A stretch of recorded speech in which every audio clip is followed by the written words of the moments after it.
নমস্কার বন্ধুরা, শিউলির রান্নাঘরে আপনাদের সবাইকে স্বাগত। আজ আবারও চলে এসেছি একটি দুর্দান্ত রেসিপি নিয়ে, যা অনুষ্ঠান বাড়ির চানা পনির মশলাকেও হার মানাবে।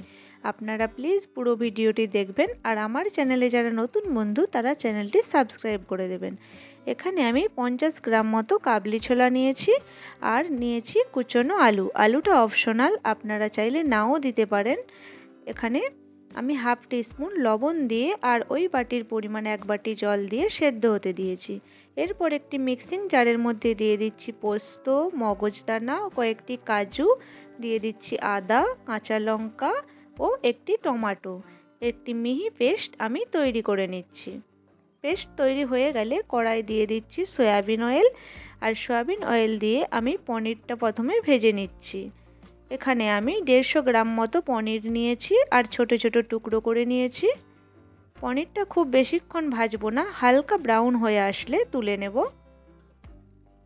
এরপর ওই তেলের মধ্যেই দিয়ে দিচ্ছি তেজপাতা, শুকনো লঙ্কা ও গোটা গরম মশলা। এরপর যেই পেস্টটা বানিয়েছিলাম সেই পেস্টটা দিয়ে ভালো করে কষিয়ে নিচ্ছি। কিছুক্ষণ কষানো হয়ে যাওয়ার পর আমি গুঁড়ো মশলাগুলো অ্যাড করে দিচ্ছি। দিয়ে দিচ্ছি হলুদ গুঁড়ো, লঙ্কা গুঁড়ো। এরপর গুঁড়ো মশলাটাও আমি কষিয়ে নিচ্ছি। এরপর দিয়ে দিচ্ছি সেদ্ধ করে রাখা কাবলি ছোলা। দেখুন কাবলি ছোলাটা গোটা গোটা আছে, কিন্তু কত সুন্দর সফট হয়েছে সেদ্ধ হয়ে। মশলার সাথে দিয়ে এগুলো ভালো করে কষিয়ে নিচ্ছি। কিছুক্ষণ কষানো হয়ে যাওয়ার পর দিয়ে দিচ্ছি লবণ। যেহেতু লবণ দিয়েই সেদ্ধ করে রেখেছিলাম, তাই অল্প একটু লবণ দিলাম। এরপর ঢাকনা বন্ধ করে রেখে আবারও কিছুক্ষণ কষিয়ে নিচ্ছি।